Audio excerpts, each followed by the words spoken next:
अस्सलामु अलैकुम रहमतुल्लाहि व बरकातुहू। सीरत उमर फारूक रज़ी अल्लाह तआला अन्हु से एक ईमान अफरोज़ वाक़या पीर अजमल रज़ा कादरी साहब की ज़ुबान।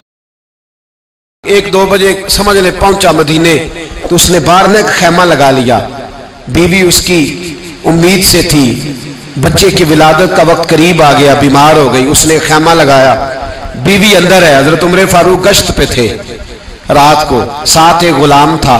हजरत उमर फारूक रज़ी अल्लाह तआला अन्हु कहने लगे वो आग जल रही है थोड़ी सी, पता करो कौन है। तो आपका गुलाम पता करने गया तो बद्दू ने डांट दिया, कहने लगे जाओ तुम्हें क्यों बताऊं। हजरत उमर खुद गए, कहने लगे मुसाफिर भाई बता तो सही। कहने लगा जी छोड़े, मैं आपको क्यों बताऊं, मैं कौन हूं, कैसे आया हूं। फरमाया खैमे के अंदर से कराहने की आवाज आती, कोई दर्द से चीख रहा है, बता हमें बात क्या है। कहने लगा जी मैं फलां बस्ती फलां इलाके का एक गरीब हूँ, अमीरुल मोमिनीन उमर फारूक से मिलने आया हूँ और रात हो गई है तो यहाँ खैमा लगाया है, सुबह मैं उनसे मिल के चला जाऊंगा। तो रात को तकलीफ देना पसंद नहीं किया, तो मेरी बीवी उम्मीद से थी, अब बच्चे की विलादत का वक्त करीब है, पास कोई नहीं। हजरत उमर कहने लगे तू ठहर मैं अभी आया। चेहरे पे नकाब, उसे बताया नहीं मैं ही अमीरुल मोमिनीन। उमर दौड़े गए, अपनी जौजा से कहने लगे अगर तुझे बहुत बड़ा अजर मिल रहा हो तो हासिल करेगी। कहा करूंगी। तो कहने लगे चल फिर मेरे साथ, बहुत बड़ा अजर है। एक दोस्त के यहाँ विलादत का वक्त है, जरूरत की चीजें साथ ले लो। उस औरत ने थोड़े दाने ले लिए, घी ले लिया। हजरत उमर से कहने लगी लकड़ियां इकट्ठी कर ले। अमीरुल मोमिनीन, काउंसलर की बात नहीं बता रहा आपको, मैं आपको एमपीए की बात नहीं बता रहा, एमएलए की बात नहीं बता रहा, जो 10 गांव को मिला के चेयरमैन बना उसकी बात नहीं बता रहा, उसकी बात बता रहा हूं जो 22 लाख मुरब्बा मील का हुक्मरान है। उसकी बात बता रहा हूं जो गली से गुजरे तो शैतान रास्ता ही बदल जाता है। उसकी बात बता रहा हूं जिसके बारे में मेरे मुस्तफा करीम सल्लल्लाहु ताला अलैहि वसल्लम ने फरमाया मेरा उमर तो वो है कि 950 साल हजरत जिब्रील भी इसकी शान बयान करें तो अजमत खत्म नहीं होती। इतना बड़ा शख्स। हजरत उमर ने लकड़ियां इकट्ठी की, ईंटों का रोड़े लेके चूल्हा बनाया, पहुंच गए। आपकी जौजा कहने लगी ये थोड़े दाने डालने, घी डालने और एक लकड़ी लेके इसको हिलाएं, तैयार करें। खुद जौजा अंदर चली गई, हजरत उमर बाहर पकाने लगे। वो बद्दू कहते हैं मैं इस तरह का उनके साथ बिहेव करने लगा जैसे को किसी चौकीदार के साथ नहीं करता। मैंने समझा जी उमर ने चौकीदार रखे आने जाने वाले मेहमानों का। मैं कभी पानी का प्याला मांगता, कभी कोई बात, उमर दौड़े जाते, कभी पानी लाते। ओ मुसलमानों, ओ मेरे रसूल के गुलाम अजीजों, हजरत उमर फारूक। वो गुलाम कहता है मैं उमर से कहता, मैं कहता गुलाम पानी ला, तो उमर दौड़ के पानी लाते। मैं कहता तुझे घी पकाना भी आता है, पहले भी कभी पकाया है?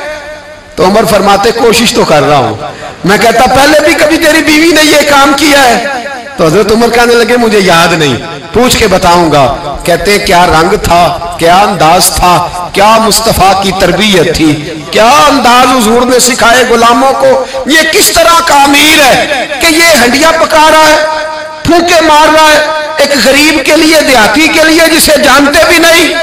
अंदर उस शख्स की बीवी के यहां बेटा पैदा हुआ तो हजरत उमर की बीवी अंदर से बोल के कहने लगी अमीरुल मोमिनीन मुबारक हो, आपके दोस्त के यहां बेटा पैदा हुआ है। जब कहा ना अमीरुल मोमिनीन मुबारक हो तो वो शख्स कहता है मेरे हाथ कांपने लगे और मैं इस तरह दौड़ा कि मेरी पगड़ी गिर गई। मैं दौड़ा तो उमर ने बुलाया, कहा किधर जाते हो? कहने लगा आप अमीरुल मोमिनीन हैं, आप अमीरुल मोमिनीन, आप उमर हैं। कैसर किसरा जिसके नाम से कांपे आप वो हैं जिसे मुस्तफा ने दुआ मांग के अल्लाह से मांगा, वो वाले उमर है आप। जिसके लिए अलीउल मुर्तजा फरमाते मैं रोज दुआ करता हूं, वो वाले उमर है।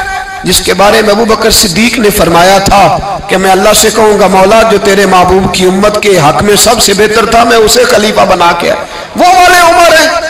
उमर अमीरुल मोमिनीन की बीवी वो तो खातून अव्वल होती है, वो तो मलका होती है, और तेरी बीवी दाई बनकर एक गरीब के बच्चे के पास बैठी रही विलादत के वक्त। उमर अमीरुल मोमिनीन होके तेरी दाढ़ी सारी धुएं से भर गई, तो ड्यूटी करता रहा।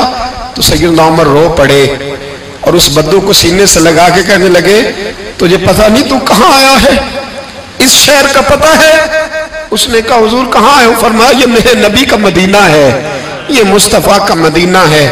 यहाँ अमीरों का इस्तकबाल नहीं होता, यहाँ गरीबों के इस्तकबाल होते।